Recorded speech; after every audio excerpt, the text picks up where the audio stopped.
Tell us briefly your vision for Tauranga City for the next 6 years. Well, I actually personally think that it's much longer than 6 years. You need to have a vision that actually extends between 20 and 50 years, because actually the decisions you make in council are for that period of time, and they're for our youth. So for me, I want a place where kids who go away to university come back and want to come back because they can get good employment, they can live in reasonable houses, and they can live in paradise. And I know that sounds cliched, but that's what we are. So for me, it's actually making sure that we have a very good economic climate, we have a good, vibrant arts and culture centre, and we are the actual, that the beach is relevant, that we have a good sporting culture.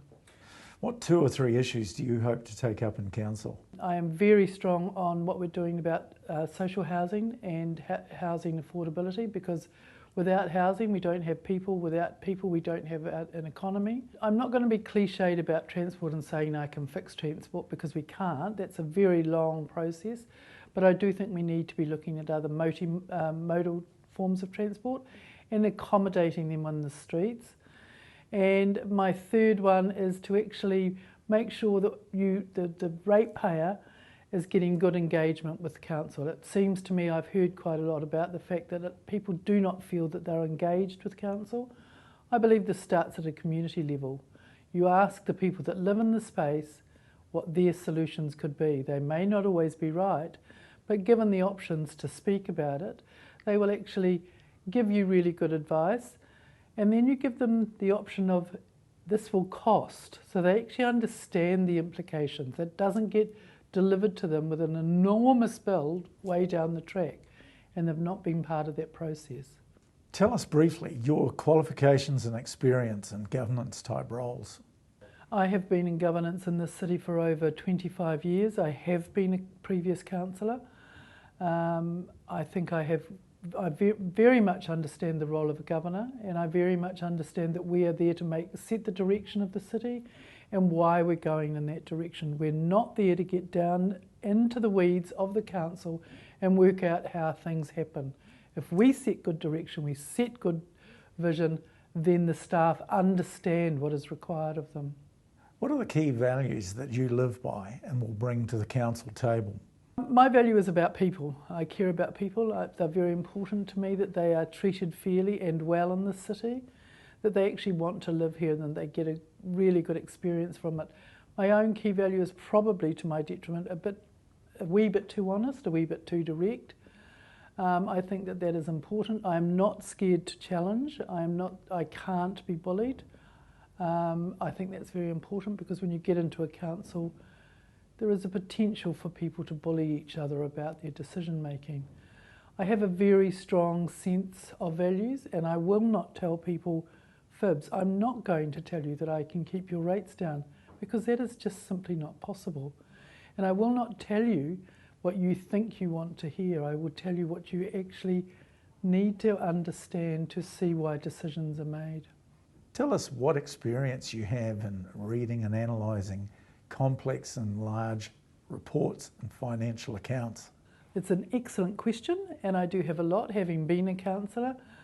And it is one of the things that I wish to bring to this, is that experience is very important. You are often delivered literally an enormous pile of information, highly technical, that you have to understand by the following week or 2 weeks, that it is full of technical data, not always about the subject that you know a lot about, but a whole variety of subjects.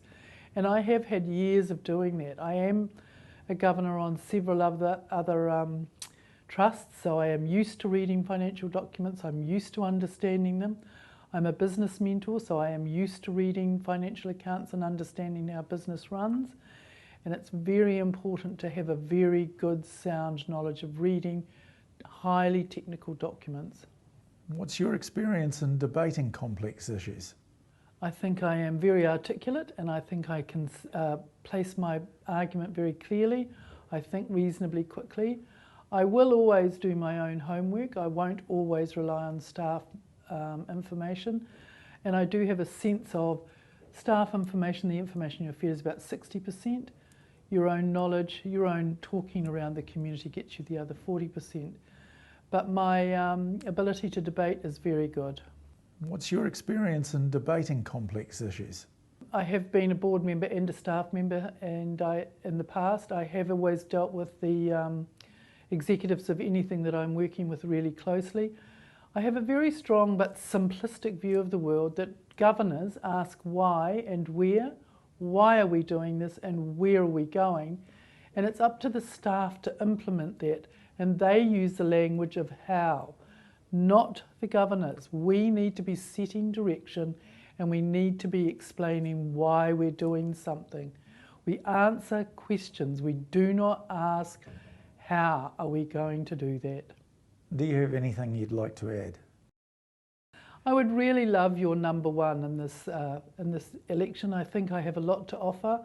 I think I can bring a lot of experience to the council that I think is sadly needed. While I agree that council has made some pretty big mistakes in the recent years, I largely believe that is because the governors were not doing their job properly. And I would like to bring that back, that we are actually doing our job and managing the projects that the city is meant to have to move forward.